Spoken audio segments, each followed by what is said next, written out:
Welcome to the Del Walmsley Radio Show. Del challenges the status quo, questions everything, and empowers you to return to your core beliefs to make your life better. If you're ready to hear the truth and get your roadmap to the lifestyle you really want, the next hour will change your life. And now, your host, self-made millionaire, national award-winning investor of the year, CEO and founder of Lifestyles Unlimited, Del Walmsley. Welcome to the Del Walmsley Radio Show, where the hype ends and the help begins. I'm your host, Del Walmsley, and as always, we're working on your financial freedom. But today, my friends, I'm going to work on something a little different. I'm going to work on your psychological freedom. And the reason I'm doing this is because tomorrow is Thanksgiving. I'm not going to be live on the air tomorrow, so this is really my Thanksgiving show. What is interesting, though, is that although I'm known for going from rags to riches kind of self-help, entrepreneurial type spirit guy, there's really a lot underneath of all that.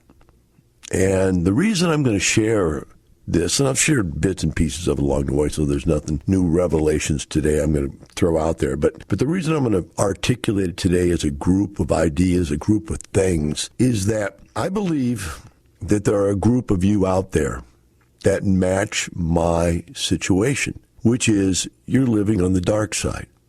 How do I know this? Because I get emails from you all the time where you're living lives of quiet desperation.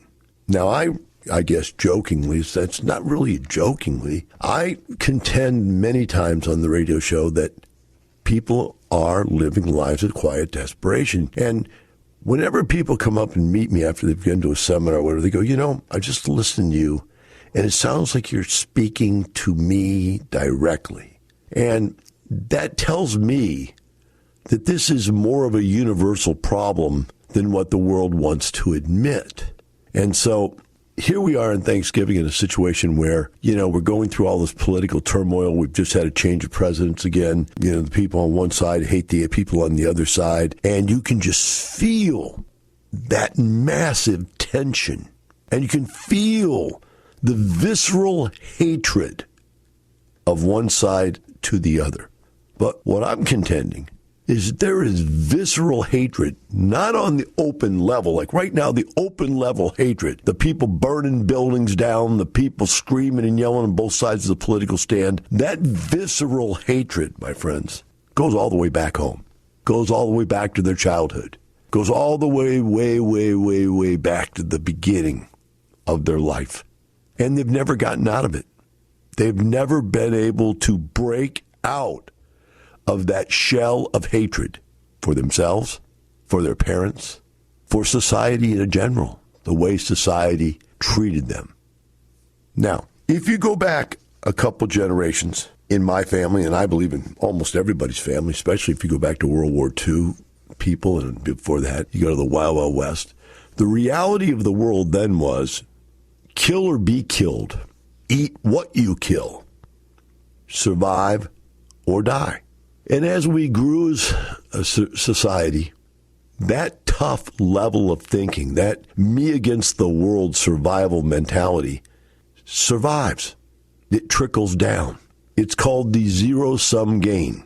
If I'm going to have any pleasure, it's only going to come at your distress. If I'm going to have any money, it's only going to come by me keeping you from getting money.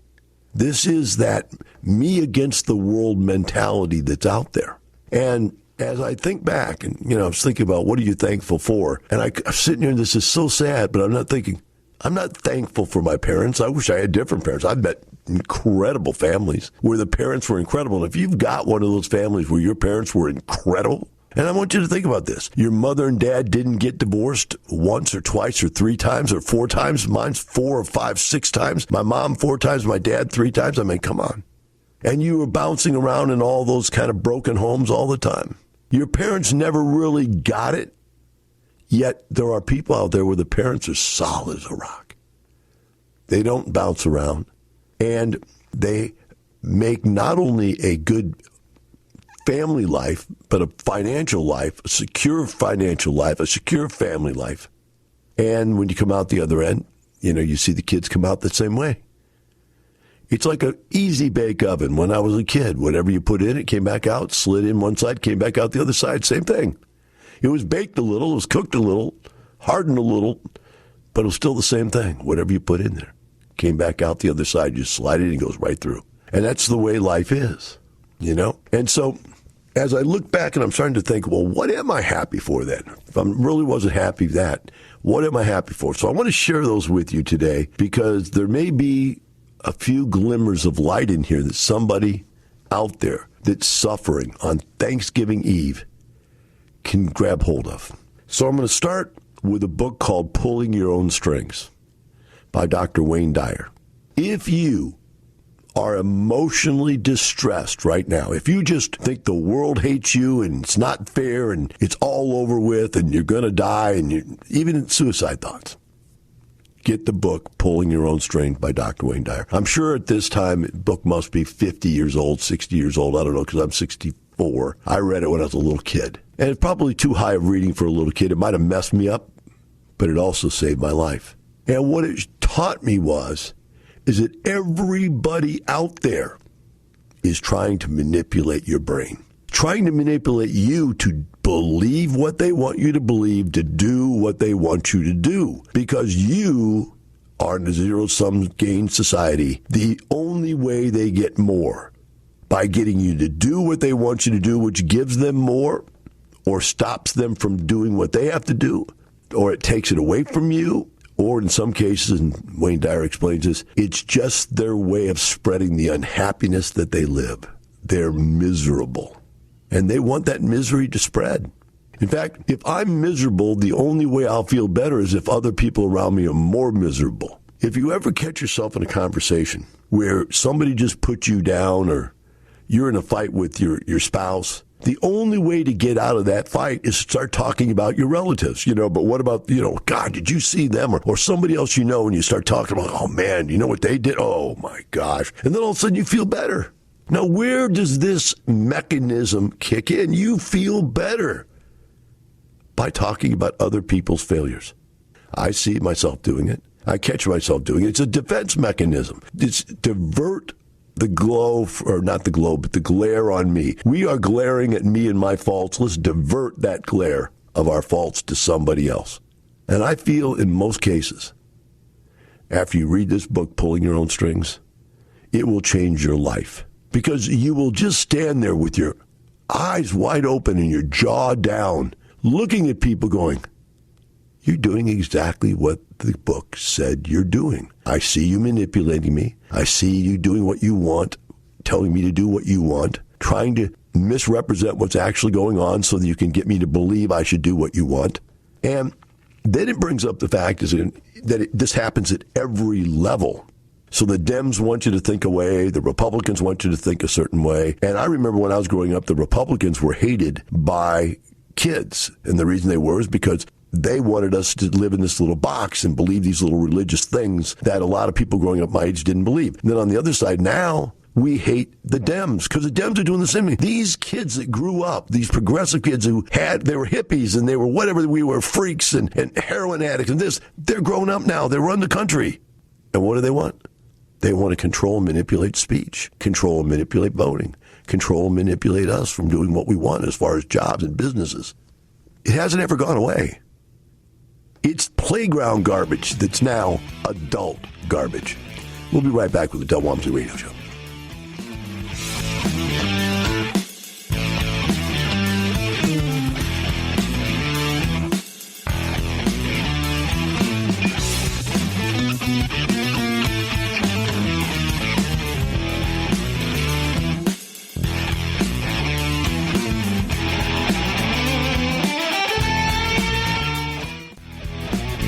Welcome back. Now here's some more unconventional wisdom to set you free from the man on a mission to retire America, one person at a time, Del Walmsley. Welcome back to the Del Walmsley Radio Show. Today we're doing a pre-Thanksgiving Day show, and I'm talking about what I'm thankful for, which is kind of strange because it's nothing like what most of you are going to get together for Thanksgiving, and you say, I'm thankful for my family, right? Well, I had a just atrocious family. It's just unbelievable. My mother was a bipolar, psychotic of some kind, who in her early days manifested into a alcoholic and prescription drug addict, and who was, while I was growing up as a kid, was almost 100% knocked out, smoking cigarettes, laying on the couch, never did anything except yell and scream for me and my dad to take care of her, because she was one of those people that thought she was dying of everything. And it was just terrible. It was, I can't even explain how miserable it was as a kid. Let's exacerbate that by the fact that my parents had no idea how to raise a kid, and they fed us macaroni and cheese and garbage and cheap food because we were poor. And so by the time I was in fourth grade, I was 200 pounds. Now, interesting point. It's a problem with this is that I look back trying to find pictures of myself. They don't have any pictures of me. I think I have 3 or 4 pictures of me before the age of 18 years old. I don't know where it was. No, about 18 is when I started taking pictures. After I had lost all my weight and started bodybuilding, I started taking pictures. But before that, there's only like 3 pictures of me before the age of 18. Why? I wouldn't get in front of a camera. I was a fat little kid. They shaved my head. So, everybody had cool, cute, your parents all loved these little boys that have these little cute haircuts, and some of them look like little girls. You see all the anger in my heart right there. And they all made their little boys look cute and almost like little girls, because girls like little boys that look like little girls. Nobody liked little fat kids with a shaved head and Coke bottle glasses. And so I had no friends, and I had I lived this miserable, contained life within my own brain. So you say, Del, you sound a little wacko. I was there. I was living in a hell that was unbelievable. But when I found this book, Pulling Your Own Strings by Dr. Wayne Dyer, it made me understand why I felt like hell. It made me understand that people were making me feel like hell. People were making me feel bad about being fat, yet they were doing everything they can to keep me fat. My parents' favorite saying was, you can't get up from the table until you eat everything on your plate. So I remember what I used to do is I'd stick the food in my mouth, say I have to go to the bathroom. I'd go in the bathroom. There's a washer and dryer there. I'd throw the food behind the washer and dryer. I used to throw it in the toilet, but they caught me doing that. So then I started throwing it behind the washer and dryer. Months later, when it stunk so bad, they found it, then they knew I was doing that too. But, come on. Force your kid to eat everything on his plate? Are you out of your mind? Where do you come up with these insane ideas, especially when everything on your plate is terrible food, it's unhealthy? Now, I don't think they knew what healthy was and unhealthy was, but they did it to me. When I read the book, Pull Your Own Strings, I realized they are force-feeding me. They are making me fat. They are shaving my head. They are making me wear Coke bottle glasses when everybody else has contact lenses. It was just, I figured it out. My life was miserable because they were making it miserable. I also figured out at school my life was miserable because all the kids who, bothered me all the time and insulted me and made fun of me and jokes of me were making my life miserable. So what this book taught me was, don't let those guys get in your brain. And then the next logical step is take action to improve your life. In other words, don't do what they want you to do. And so I started living that way. I stopped doing what everybody else wanted me to do. At a very early age, I became a contrarian to almost everything in life. And it made a difference. I started becoming happy. I started feeling better. Life was fun for the first time ever. And then 2 things happened that changed my life forever. And there's no way I could thank anybody more on this earth than these next 2 situations that occurred. First one was because I started living this contrarian life, my mother thought that I had inherited her loony gene. And by the way, I have a little bit of it because I catch myself every once in a while going into Looney Tunes zone. But she couldn't get out of it. And so she thought, again, her life was miserable because she had a loco kid. Her life was miserable because she had a stupid loco father. Everything was outside of her. She had none of the faults herself. And so she took me to a psychiatrist. And so she went in and talked to the psychiatrist with my dad and told him all the bad things that I'd done and how I wouldn't act. I wouldn't eat the way they wanted. I wouldn't dress the way I wouldn't do what they wanted me to do, blah, blah, blah. And how I was resisting their demands to babysit my sister. And by the way, I had to clean the house. I did all the cleaning. My mom was a cripple, mental cripple. I had to clean the house. I had to cook. I did all this stuff. I was the adult in the family. And so they came out of the psychologist's office. I'm going to give you the short version of this. And they walked out. And at the time, my sister was throwing a tantrum. And this was one of the problems, is that they made me babysit my sister, and my sister got the lunatic gene. And so my mom and my dad loved my sister because every father loves his little daughter. My mother hated my sister because she was beautiful and I wasn't. And so that was her contribution to Earth, that is this girl, and my father's contribution to Earth. And so they both would make me take care of her and yell at me. So what happened was that they came out the door, and my sister's coat was on the floor. We were sitting a couple chairs, and hers on the floor. And my mother went off on me right in front of the psychiatrist, saying, blah, blah, blah, blah, blah, blah, blah, blah, blah. You should never let your sisters go. Why you don't do anything right in life? You're a terrible, terrible, terrible brother. You're a terrible son. You're blah, blah, blah. The psychiatrist saw this stuff, and he grabbed her back in the office and yelled at her. She came out. He said, son, I need to talk to you. He walked in and he said, son, let me explain this to you. You're okay. You're just fine. Your mother has a problem, but you need to realize it's not you. That was the most important thing I ever heard in my entire life. My dad didn't say it. My mother didn't say it. My grandfather didn't say it. Nobody ever said anything to me like that doctor. It only took a minute or two for him to say, you're okay. Pulling your own strings means in your life, you're okay. You can be okay.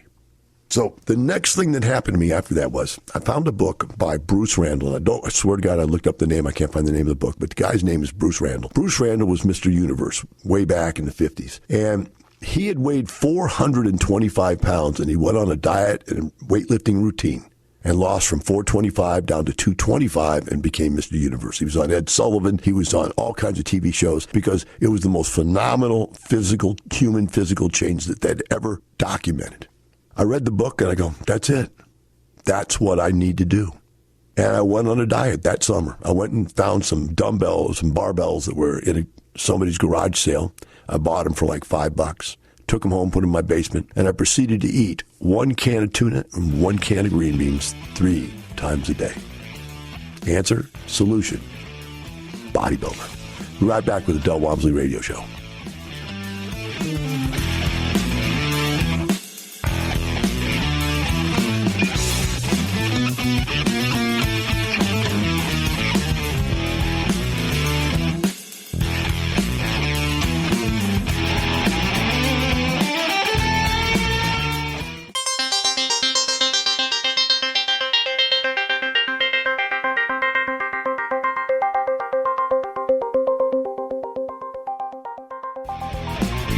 Welcome back. Now here's some more unconventional wisdom to set you free from the man on a mission to retire America, one person at a time, Del Walmsley. Welcome back to Del Walmsley Radio Show here on Thanksgiving Eve. We're talking about things you should be thankful for, and I'm sure most of you have a lot of things to be thankful for. I know I have lots and lots and lots of things to be thankful for, but they wouldn't be the normal ones that you would associate with. You say, well, Del, why are you telling all this on Thanksgiving? Shouldn't this be la-di-da-di-da-di, family, family, family, love, love, love type of conversation on Thanksgiving Eve? And the answer is you're all going to do that anyway. That's plenty of time. Now I'm talking to the real people, the people out there that know that right now you dread going to Thanksgiving. You dread going to meeting your family because your family's trying to control, manipulate you your entire life. You've never lived up to what your parents wanted you to be. You've never been able to get away from their control, manipulation. And I'm telling you how I did and how I became very successful and very happy because of it. So the first thing I bring you to is a book called Pulling Your Own Strings by Dr. Wayne Dyer, who taught me that everybody out there is trying to control and manipulate you. You got to read the book to get the understanding how deep this goes, even to people who say they love you, even to people who act like they love you, even to people that confess that there's nothing but love, especially people that there's nothing but love, and especially people like governments and religions. They all want to control you, so they tell you these are the important things in life. Of course, the important things are what they want you to do, right? And so after reading that book, I reevaluated what was actually important in life and started becoming successful and happy because I stopped believing what everybody else said. Get a job, go to school, get a job, 401k, get an IRA, get married, have 2 kids, get a dog, buy a house and put money in a 401k, and when you're 65 years old, you should have enough money to retire and blah, blah, blah. That's what they taught you. And I figured out that's all wrong. Doesn't make any sense, doesn't work. That's why it doesn't make any sense, because it doesn't work. Then I found this book by Bruce Randall, who had gone from 425 pounds down to 225 pounds, and I followed what he said, and I lost all my weight, and within no time at all, I was the strongest kid in the state by the time I got to high school. And I lost all the body fat. I was ripped to shreds. And it was like all of a sudden I was from the guy that everybody hated. And by the way, I also got rid of my glasses and eventually got contacts. But what happened was I went from the little fat kid that everybody hated, well, actually big fat kid that everybody hated, to a center of attention. What was I? I was captain of the football team. I was class president. I was king of prom. All of a sudden everything changed. But it changed because I read this book, not because my parents stopped doing the wrong things. It changed because I read this book about how to get into shape. Now, what did I really learn from this book? Other than the fact that I went on to be a successful amateur athlete and won tons and tons and tons of awards in both powerlifting, Olympic lifting, and bodybuilding. What I learned was, if you want something, find somebody who has it and copy what they do. And don't copy at your own behest. Copy what they do. And I did. And it worked. And so now I know, if I want to be rich, should I look at my parents? Well, they're not rich. Okay. I want to be rich. Should I look at my college professors? No, they're not rich. Should I look at my CPA? No, he's not rich. My attorney? No, he's not rich. None of the people that we look to for direction in life have anything to do with being rich. They have other things that you can ask them that they know about, but not how to make money. School doesn't teach you how to become rich. It doesn't teach you how to be a business person. School teaches you how to be a cubicle dweller, how to work for someone else, how to get off of the street into a rat wheel, whatever they call those gerbil wheels, and just start churning away for the rest of your life. And I learned if you don't want something like that, you have to go find somebody who does it differently. And I went on and found the information necessary to become a multi-millionaire through investing in real estate, right? And we've all heard that story. We'll go to it another time. But I want you to understand the next book I found was a book called How I Found Freedom in an Unfree World by Dr. Brown. Dr. Brown had run for president as an independent libertarian. But whatever, this guy was a genius. And what he wrote about was that society in whole. Now remember, pulling your own strings, Wayne Dyer hit on that, but he was mostly focusing on the people directly around you, your friends and family and relatives that were manipulating you. This was, hey, the whole world is manipulating you. They teach you beliefs like, we need a government to build roads. No, we don't. You can build a private road. In fact, toll roads are probably the most successful roads out there. Very good roads. There was no government intervention. That was a toll road, so it's a private road. We have private roads. You can build roads without government. It says everything out there can be done without government. Now, one of the things that he says that you do is that you create affiliations. You don't give up your power. You don't give up your life. And that's what the Constitution was about, folks. They tried to figure out a way to affiliate 12 affiliated states, I think it was, whatever the original 12 or 15 states were. But that was an affiliation, a loose affiliation, to say the least. And they never wanted the government to take control like they have now. And this guy explained all this about how you don't need partners to go into deal. I see tons of people going like, hey, man, I'm going to go buy a rent house. Would you do that with me? And I don't know why two guys who each have enough money to do a rent house think that going together and buying, we can buy a bunch of them together. Let's do it together. Why do people need to do things together, right? And then they partner and they have equal power. That's not the way deals work. That's not the way a successful deal works. A successful deal works when you put together a business and then you let other people invest in the business, but you have control of the business. If you don't do that, then there will be fights and battles and this and that and the whole bit, and it just doesn't work. When I first created Lifestyles, I wrote a class called Partnerships Suck, and here's 15 ways to get around that. It was a 3-hour seminar on how to get around the fact that just going and doing something with your brother, your sister, your mother, your friend just doesn't work. And there's so many loopholes in that idea, right? So this How I Found Freedom in an Unfree World book taught me about how to align myself with people so that they didn't have control over me. Because all of your social connections all of your political connections, all of your religious connections, all of these big group ideas that you think you have to belong to this big group to get something done is holding you back. In other words, I'm not going to be happy until the whole group's happy is a nonsensical concept.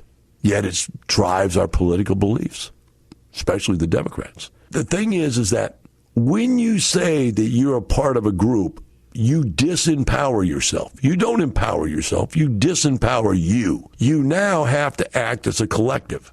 And as a collective, you're going to get regression to the mean. And you're going to end up being the person that's living a life of quiet desperation in the middle doing all the work. That's what the Democrats want us all to do. They want us all to regress to the mean. I can't believe they all want us all to be poor and impoverished. They just want us to regress to the mean. Why? Because then they can control and manipulate us for their own multi-billion-dollar benefits. George Soros. Take it from there. So we look at this stuff, and this was the next growth spurt in my life. It allowed me to start doing business with people and having relationships with people that actually made sense and where I didn't get taken advantage of in the relationship. So you can take this all the way down to a husband and wife relationship. That can be a terrible arrangement if set up the way society wants it to be, right? The parent-child relationship can be terrible, but that's more of pulling your own strings. Anything where you're going to affiliate with people becomes problematic unless you set it up the right way. It's not that we can't do stuff with other people. We have to set it up the right way. So the last book that I want to cover today, and there's hundreds of great books and hundreds of great people in my life that have been mentors at different points in life, but didn't get there till I got to this point, because until I was at the point where I understood how to create relationships and combinations of people effectively, I couldn't really use a mentor. We'll be right back with the Del Walmsley Radio Show.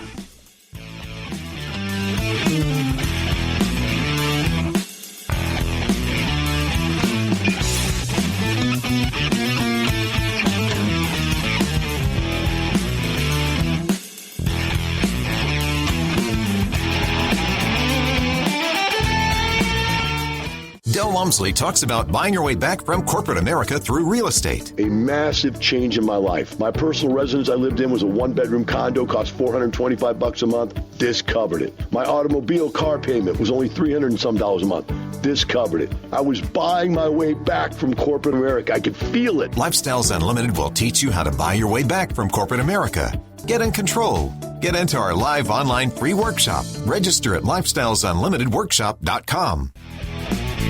Welcome back. Now here's some more unconventional wisdom to set you free from the man on a mission to retire America, one person at a time, Del Walmsley.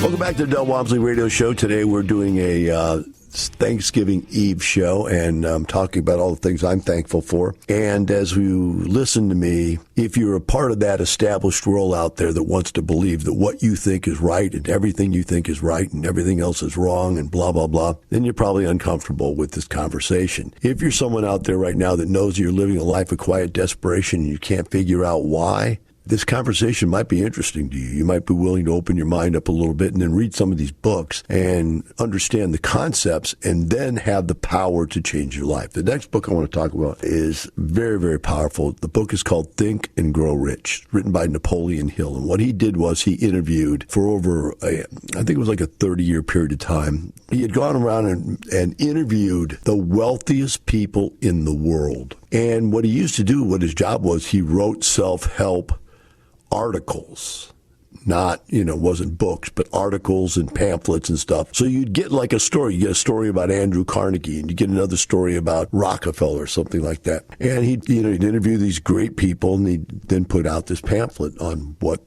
they said. Well, after a long enough period of time, he had accumulated all this information. He consolidated it, and along with that, took the theories that each of these wealthy people told him, explained to him about, and he put them in the book. And he consolidated it into a manner that was really easy to read and very, very powerful. But one of the things he said in the book was, from the very beginning, almost the first page, I think it was, he said, in this book, on every page, is the way to become wealthy, rich, successful in every aspect of your life. He said, the problem is you're not ready to receive those ideas. So what you need to do is read this book and put it down, let it sink in, and then pick it back up again later and read it again. Because some of the stuff that's in this book, in fact, a lot of the stuff in this book, you won't get. You don't have the psychological understanding and strength to understand what these rich people are telling you. And it's true. I mean, when I tell people things like you need to refinance your house, you have a paid in full house, it's a totally ridiculous thing to have. Get the money out of there and go buy yourself income-producing assets. Don't know how many times in 30 years, thousands and thousands of people have come to me and said, my wife can't understand that, or my husband can't understand that, or my banker can't understand that, or my parents can't. Everybody thinks that paying off your house is the most important thing. But until you understand that capital may be the only capital you have and you're never going to have enough money to get rich with, you'll never be able to go on to the next step with, which is what do you invest that money in? Because you don't get your money, because you did everything that they told you to do. A perfect example of that is Dave Ramsey. Dave Ramsey wants you to never get off your bicycle. Never, ever use leverage to get rich. Every person I know that got rich used leverage. They used other people's money, other people's time, and other people's knowledge. They don't do it themselves. People that do it themselves are doing things as a hobby. They're piddlers. Yeah, they may be an artisan, and they make something that as their artisan they can do, but they're never going to be really rich, never going to be really financially successful in any way, shape, or form, because you have to use leverage to get there. So I read this book, and it was so profound. And by the way, I took a highlighter, and I highlighted. I think the first time I highlighted was in yellow, which is, the yellow highlighter. And it was so profound, I found myself highlighting entire paragraphs, sometimes just circling pages and bending the ear on the page, because it was unbelievable. And it wasn't one word. It was an entire thought, a theory. And man, by the time I got done with that book, I was so fired up. I was ready to change my life completely and become a multi-millionaire. Well, actually, back then, all I ever dreamed about was being a millionaire.